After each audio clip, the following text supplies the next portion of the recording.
ប្រេងវានឹងពលឿនគូដានបាន4វិនាទីទៀតចាំបានក្នុងរកកាប់រហូតតែម្ដងបាទចឹងឡើយមានការវាយគ្នានៅ Experience Land ឡើងមកតំហឹងយកតែម្ដងប៉ុន្តែក៏មានការរីចិនឈាមមកវិញផងដែរសម្រាប់ Hero ខាង CPU Game បាទកៃសេមកយាយ Esmeralda Golden ក៏ទៅចូលលេងភ្លាមអត់បានបញ្ចេញទឹកដៃ Maxman គេឲ្យលេង Fighter ឥឡូវអស់ spell អត់លឿនក៏តែចាប់បាញ់អស់ spell អត់លឿនបាត់ហើយបាទចាយតែមក spell តែម្ដងនៅ early game បើយើងនឹងស្រាប់ហើយជាមួយនឹង Esmer នៅ early ក៏ពិបាកក្នុងការទទួលរងជាមួយនឹង damage ដែរបាទចឹងហ្គេមនេះជាមួយនឹង Detective ក៏មានការ rotate មកដូចគ្នា Skin Star ស្ទៀវតាកែវ Detective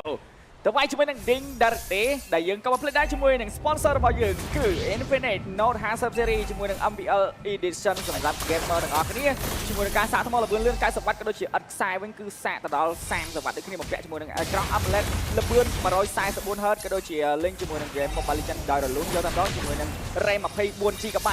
បាទអូយ៉ាមានការវាយគ្នាម្ដាយពីដៃចាយ flicker មួយផងដែរពីវត្តមានរបស់ទេប៉ុន្តែមានការ fast ជាមួយនឹងថថយកតែម្ដងពីវត្តមានរបស់ CPU Gaming ដេញក៏រថេតមកដូចគ្នាជាមួយនឹងការចាក់យកតែម្ដងពីវត្តមានរបស់ណាប់ឡូយកធ្វើការផ្លែជាមួយនឹងវត្តមានរបស់ពីក៏ជាមួយការបានជាមួយនឹង Detective ក៏យកថថ3 Euro ទៅលើ CPU Gaming ពី Plus K Oh my god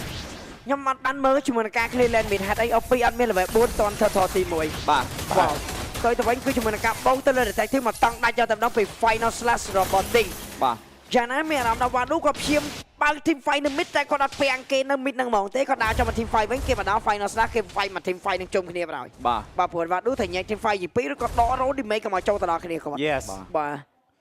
អត់ដឹងដូចគ្នារៀងធ្ងន់ដែរបាទហើយ game នេះ game លូនបាញ់គាត់តែគាត់ purify បាទអត់ដឹងដែរពីការ respect របស់វ៉ាឌូបាទបើគាត់ដល់ flick គាត់លឿនឬ long ឬអត់គាត់ចង់តុបមួយគេ clear ខ្លាច clear គេចាប់បាទខ្លាច clear ជាមួយនឹង allot គេចាប់ឲ្យគេផ្ទះបាទប៉ុន្តែ game បាញ់មិញយើងមើលទៅគឺសម្រាប់ខាង CU គាត់គិតថាអត់មានគេចូលមកផងគាត់ឃើញ duo mid lane ហើយជាមួយនឹង Rome នៅ mid អត់មាន expect ជាមួយនឹង Bing ហើយជាមួយនឹង Naployo បាទ Naployo នៅចាំ surprise គាត់តែមក final slash ហ្នឹង combo ជាមួយនឹង ultimate មកតង់របស់ Nolan ដាច់បាទចឹងBox CC អត់តន់ level 4ទេប៉ុន្តែ Ding level 6បាត់ទៅហើយនៅក្នុង game នេះដែលថាតែបាញ់មិញនេះជាមួយនឹងការបានមួយ kill បាទរឿងហើយតាមក៏ប៉ុតគាត់មិញអេងចលាតន level 4គាត់អំពឹងថាបើឈ្នះថថទី1គាត់នឹងវាយថថទី2បានឥឡូវអាចចាញ់ថថទី1បាត់បង់3 kill ហើយថថមួយទៀតនោះថថ Golden ទៀតដែល Esme នឹងចន់ទី fight បាន Esme វាយគិតឈាមសទេមានអារម្មណ៍ថាថថទី1អាចប្រើពាក្យថាសយថថទី2សយទៀតដែលសារជាថថ Golden បាទចុះនេះគេសយគុណ2មានអារម្មណ៍ថា curse អីគេ back to back អាយ៉ាបោកយកតែម្ដង purify មួយផងដែរពីវត្តមានរបស់ទីultimate បាទហើយខ្ញុំទេចាំបាទអា curse back to back នឹងខ្លាំងណាស់ក៏យឺតដល់លើកពៀនបាន2ដងជាប់គ្នាមកតែអាន2ដងដាច់ solo ទៅលើ Box CC អត់តាំងទេពីណាប់ឡូយោវ៉ាវតែបាននិយាយ Nolan វាបើយូរមួយអាមុនប៉ុន្តែប្រយ័ត្នដកបានត្រឹមកម្រិតមកយកបានអាយ៉ាអូពីចាយ flicker មួយផងដែរសាមដៃចុងក្រោយជាមួយនឹងកៃស៊ីធ្វើការរង damage របស់សេងនេះគ្នាជាមួយនឹងការចូល ultimate ទៅលើ Detective ចាក់អាទេមក Brilliant ជាមួយនឹងការវាយយកទៅដល់ថថក្បានទៅលើ Flash K គឺមានការបាត់បង់ជាមួយនឹង Waterman របស់ Steel តែកែ Detective នេះគ្នាជាមួយនឹងការផ្ដាច់ទៅលើបាក់ឌូបាទឬក៏បានយកមកជាមួយនឹង Waterman របស់ OP ក៏មានការផ្ដាច់ពីណាប់ឡូយោផងដែរមួយ free មួយមិនខាំក៏ឲ្យមានអារម្មណ៍ថាយក passport player ទុកទៅណាបើមានអារម្មណ៍ថាដូចទៅមកពេកអស់បើខំដែរបាទជាមួយនឹងការលួចពីណាប់ឡូជាមួយនឹងបើខំអូចូលចាក់យកទៅណាប់ឡូ Solo kill ទៅលើសិងជាមួយនឹងការមិនមែនចាំយកបើខំនេះគឺចាំ Solo kill ទៅលើសិងវ៉ាវដូចបាននិយាយឃើញអា slot មិញហ្នឹងគឺសំណា Nolan និង Amon ពីរនឹង hero ដែល assassin full damage ហើយមានឱកាសនៅក្នុងការចាំ one shot នៅតាមស្មៅទៀតបាទនិយាយទៅទីមួយគេលាក់គ្នាយូរតែគេចង់ដកឥឡូវមានអារម្មណ៍ថាដកមកធ្ងន់យកតែម្ដងធ្ងន់អូចំ RIP prediction 5k golden នេះ 5k golden នៅក្នុងរយៈពេលថា4 7 5នាទីថា 75k បាទមានការយកជាមួយនឹង jungle មួយបាទដែរបាទ8ទៅនឹង0 kill នៅតែបញ្ជាក់ដដែលលូកាទោះបីជាវាមាន passive ដែល buff ថ្មីក៏ដោយតែវានៅតែស្ថិតក្នុងប្រភេទ hero late game ដដែល attribute grow របស់វានឹងឡើងច្រើនមែនតើពេលដែលទៅដល់ late game តែត្រឹម early អាលូកានេះវាស្ទើរទាំងតាន់ស្ទើរទាំង damage បាទតែបើទៅដល់ late game នឹងអាច power spike របស់ hero នឹងក៏បោអេងចលាអាចនឹងចេញមកដូចគ្នាហើយបើគិតថាឲ្យ Esme វាយដាច់អត់ទេអាលូកាវាខ្លាចទេពេល Esme វាយវា convert ឈាមស ឈាមតែឈាមសតែលូកាវាឡើងឈាមមកវិញច្រើនចឹងបើសិនជា SMA វាយឈាមសបានទៅលើលូកាច្រើនអាលូកានឹងឆ្នៃទិញ Oracle មួយទៀតដើម្បីទី1គុណឈាមសដែលបានមកពី Angela ទី2គុណ Mechanic ឡើងឈាមទៅលើ Hero ខ្លួនឯងទី3នៅពេលដែល SMA វាយគិតឈាមក្រហមទៅឈាមសគាត់លួចឈាមសនោះគាត់កាន់តែច្រើនយកមកអញ្ចឹងពេលហ្នឹងបើ SMA ខ្លួនឯងវាយអាលូកាអត់ងាប់ទេអាលូកានឹងវាយអត់ Mechanic ត្រានេះនឹងធ្វើឲ្យគាំងនៅពេលដែលរឿងនឹងកើតឡើងតែឥឡូវក្របាត់នៅក្នុងហ្គេម អាលូកាហ្នឹងហើយលូកាក្រហើយបាទនិយាយថាបច្ចុប្បន្នកាឥឡូវចង់វាយ SMA វាយមិនដាច់ទេបាទវាយមិនដាច់ទេបើ SMA គេ spare sprint ទៀតតប៉ឹងលើ Angela ចងជើងក៏ចងអត់ទាន់ដែរបើសិនជាគេចង់ចុច spare sprint រត់មកបាទបូករួមហ្នឹងឥឡូវយើងក៏លេខទៅមើលអត់មាន hero ណាដែលចាប់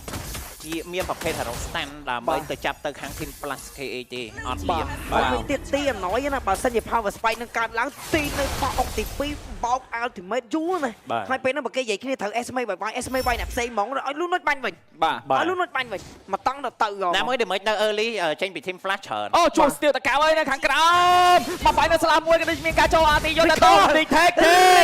ទៀវតកៅទៅផ្លូវខាងណាអ្នកដើរចូលទៅផ្លូវទេគេនេះជាមួយនឹងការបោកយកទៅពីវត្តរបស់ទីធ្វើការផ្ដាច់ជាមួយនឹង detect បានមកគៀបដែរអូពីជាន់មួយពីវត្តរបស់ដេងចាត់កាត់ត skill ជាមួយនឹងការចែក flicker មកដែរពីវត្តរបស់អូពីចង់ជើងបន្ថែមទៀតនៅ midland ក៏មានការវាយគ្នាតែយកមកជាមួយនឹងអូពីជាមួយនឹង six shoot Angela មកដល់ជួបជាមួយនឹងណាប់ឡូយ៉ូអត់មានបញ្ហាដែរទេចូល recall ប្រហែលចាប់បែបបានឬក៏បានចូលអាទីទៅលើសិងរត់រួចខ្លួនមកដែរពីអូពីគូដោលឿនណា20 second បាទពី70 second ធ្លាក់sama 20 second យកបាទតើ final ស្លាប់មួយផងដែរពីវត្តមានរបស់ដេងចុចជួយវាយពីសិងតែទៅណារួចទៅជាមួយនឹងការដាច់ពីណាប់ឡូយ៉ូបានតាមគៀយកទៅជាមួយនឹងការបាន triple kill តែទេអត់បាន triple kill ទេ killing spree ទៅលើដេងដូចគ្នាចុះប៉ាសឺបលូកាត់5 hero ប៉ុន្តែដែលបាននិយាយគឺ hero ក៏ក្រពេកហើយមានចលាចូលប៉ុណ្ណឹងវាយអត់បាននោះទេជាមួយនឹងអាលូការបស់ detective បាទអាលូកាឥឡូវនេះបើសិនជាចាញ់ហើយគេបាត់សូននឹងខានខ្លាចនេះជាអាលូកាដែរហើយបាទព្រោះសារគេដេញវាយសុតទៀវនេះមិនមែនកាន់នេះបាទមិនកាន់នេះទៅកាប់គេទៀវនេះកាន់7បាទសាដៅឡាស្រាប់7ហ្នឹងហើយបាទយើងមើលរូបភាពឡើងវិញមកដៅខ្វាយ3 2 1លើកផាច់នេះពីទៅទៀតម៉ាំនេះ5ម៉ែត្រប៉ុន្តែបានវាយចូលទៅដាក់ពីដៃបាទដែលបាននិយាយទីសេលបោកទៀតគ្រាន់តែលូកាទូឯងមកបោកយកបាទចឹងមានការចូលតែបែបថែមទៀតម្ដែរឌីងធ្វើការច្រឡំជាមួយនឹងណាប់ឡូយ៉ូធ្វើការ retreat យកជាមួយនឹង orange របស់បានមួយគ្រាប់ទៀតផងដែរហើយនេះធ្វើការព្រីលៀនមួយធ្វើការដកថយមកដែរពីវត្តមានរបស់ team flash បាទឥឡូវគេពងនិយាយគ្នាណាទៅប្រហើយសេងអត់ជួយបាយទេវាយចេញមែបឲ្យទីឃើញចប់វ៉ាវតែជួយដើរទៅប្រាប់ player សៀកគឺទីមកយើងលេងនៅខ្មែរណាអូខេចប់បាទឥឡូវធ្វើការ fast load យកតាមដល់ពីវត្តមានរបស់ team flash KH ជាមួយនឹង lot ទី1ផងដែរបាត់សូនបាត់សូនទៅលើ CPU Gaming បាទហើយយើងក៏មិនភ្លេចដែរជាមួយនឹងរោងកុន Legend Cinema បាទអ្នកទាំងគ្នាអាចធ្វើការមកទស្សនារោងភាពយន្តដ៏ល្បីក៏ដូចជារោងភាពយន្តខ្មែរបាទនៅឯ Legend Cinema ហើយក៏មានកន្លែងដែរកៅអីធំទូលាយក៏ដូចជាអ្នកដែលចង់ទិញសម្បត្តិបាទមើលការប្រកួត MPL របស់យើងគឺមានការ discount 10% គ្រប់ប្រភេទសម្បត្តិទាំងអស់តែម្ដងហើយសម្បត្តិនឹងមានលក់នៅក្នុង app ក៏ដូចជា website Legend Cinema បាទចាឥឡូវ lot ដាក់ទៅផ្លឹមបតំលែនគិតថាមួយ lot នេះអាចនឹងទប់ជាប់ដែរទេបងបាទដូចជាអត់ដូចជាអាចដូចជានិយាយទៅ